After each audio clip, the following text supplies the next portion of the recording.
जय माता की दोस्तों, most welcome to my channel. मैं आपको करवा चौथ की कहानी पढ़ के सुना रही हूँ। आप खुद भी पढ़ सकते हैं या आपके पास कोई हो तो उनसे पढ़वा भी सकते हैं, या फिर आप फ़ोन चालू करके रख सकते हैं और आप कहानी सुन सकते हैं। प्राचीन काल की बात है। एक नगर में एक साहूकार अपनी पत्नी, 7 पुत्रों और एक पुत्री और 7 पुत्र वधू के साथ निवास करता था। साहूकार की पुत्री का नाम करवा था। साहूकार के 7 पुत्र अपनी बहन से बहुत प्रेम करते थे, किसी बिना बहन के भोजन ग्रहण नहीं करते थे। एक बार कृष्ण पक्ष की चतुर्थी को करवा चौथ पड़ा। यह व्रत साहूकार की पत्नी, पुत्री, 7 पुत्र वधू ने रखा। शाम के समय जब करवा के भाई घर आए तथा भोजन करने बैठे, तब बहन को साथ भोजन करने के लिए बोला, लेकिन बहन ने भाइयों से बोला, आज मेरा करवा चौथ का व्रत है। मैं चंद्रमा के दर्शन तथा पूजा करने के बाद ही जल और भोजन ग्रहण करूंगी। ये सुन भाइयों ने भी भोजन नहीं किया और चंद्रमा के निकलने दूर पेड़ पर एक दीपक जलाकर चलने की ओट में रख देता है। दूर से बहन को दिखाता है।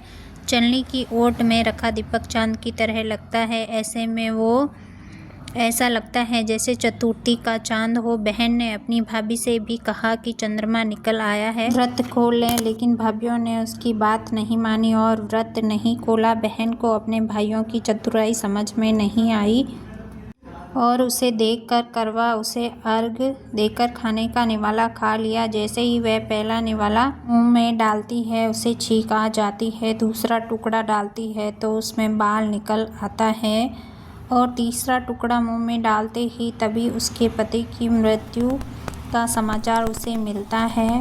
वह बेहद दुखी हो जाती है। उसकी भाभी सच्चाई बताती है कि उसके साथ ऐसा क्यों हुआ है।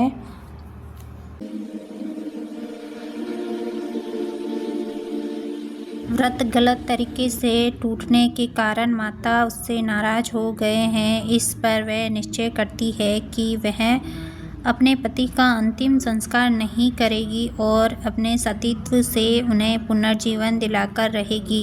शोकातुर होकर वह अपने पति के शव को लेकर 1 वर्ष तक बैठी रही और उसके ऊपर उगने वाली घास को हटाती रही।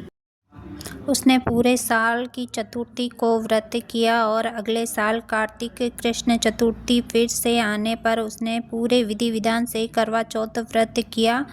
शाम को सुहागिनों से अनुरोध करती है कि यम सुई ले लो, पिए सुई दे दो, मुझे भी अपने जैसी सुहागिन बना दो। जिसके फलस्वरूप करवा माता और गणेश जी के आशीर्वाद से उसका पति पुनः जीवित हो गया। जैसे गणपति और करवा माता ने उस बहन को सुहाग दिया, वैसे सभी को देना। जय गणेश जी भगवान, जय करवा माता।